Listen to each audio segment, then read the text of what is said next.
నమస్తే welcome to Disha TV SC వర్గీకరణ తీర్మానానికి ఉభయ సభలు ఆమోదం తెలిపాయి.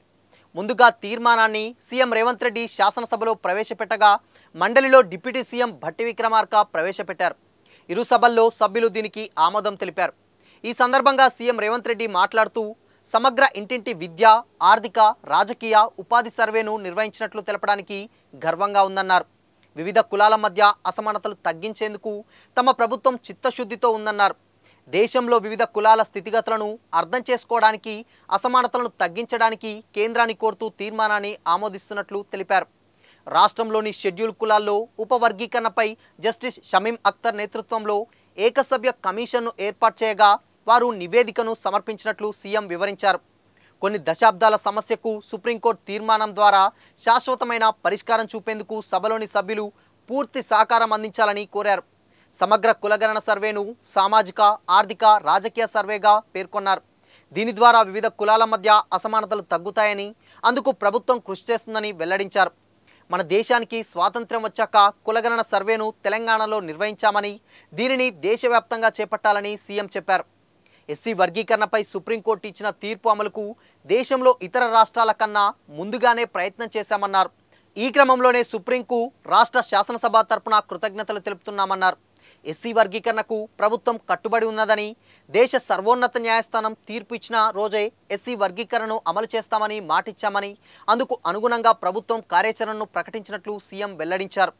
ఎస్సీ వర్గీకరణ కోసం 2024 సెప్టెంబర్ 14న ఉత్తమ్ కుమార్ రెడ్డి అధ్యక్షతన దామోదర్ రాజనరసింహ ఉపాధ్యక్షుడిగా, పొన్నం ప్రభాకర్, సీతక్క, మల్లు రవి సభ్యులుగా కేబినెట్ సబ్ కమిటీని ఏర్పాటు చేసినట్లు సీఎం తెలిపారు. సుప్రీంకోర్టు తీర్పునకు అనుగుణంగా అనుసరించాల్సిన వ్యూహాలను ఈ కమిటీ అధ్యయనం చేసిందన్నారు.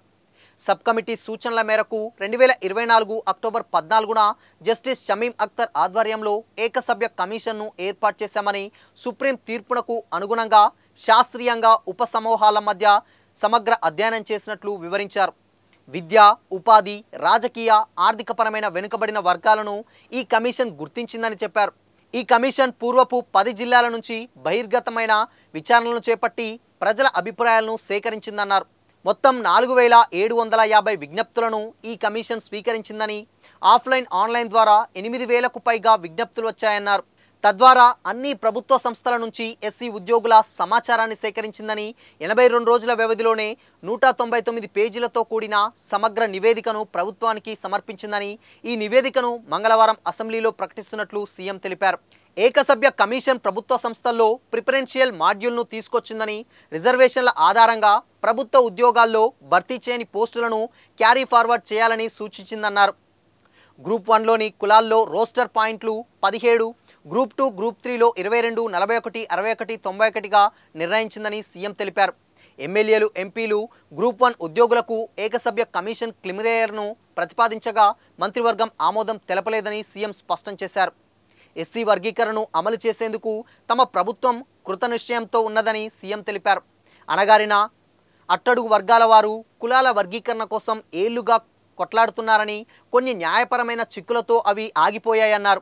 ఆ తర్వాత జరిగిన పరిణామ క్రమంలో సుప్రీంకోర్టు 7 జడ్జిలతో కూడిన బెంచ్ వర్గీకరణను అనుకూలంగా తీర్పు చెప్పడంతో తమ ప్రభుత్వం ఆలస్యం చేయకుండా వెంటనే చర్యలు చేపట్టిందని వివరించారు.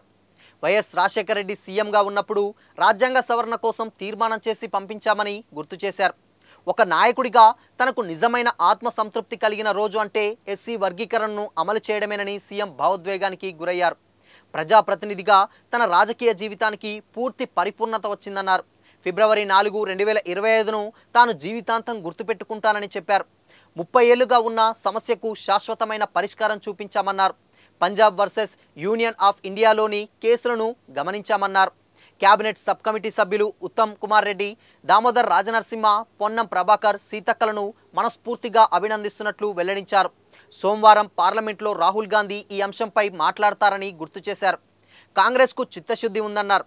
ఈ ఎస్సీ వర్గీకరణ అంశంపై గతంలోనూ తాను సండ్ర వెంకట వీరయ్య, సంపత్ అర్జిమెంట్ మోహన్ ఇస్తే మమ్మల్ని సస్పెండ్ చేశారన్నారు. నేడు అదే సభలో ఈ వర్గీకరణకు పరిష్కారాన్ని చూపే ప్రక్రియలో తాను భాగస్వామిని కావడం తనకెంతో గర్వంగా ఉందన్నారు. అంబేద్కర్ స్ఫూర్తితో ముందుకు వెళ్తున్నామని, ఈ ప్రతిపాదనను ఆమోదించాలని సభ్యులందరినీ కోరుతున్నట్లు సీఎం భావోద్వేగానికి లోనయ్యారు.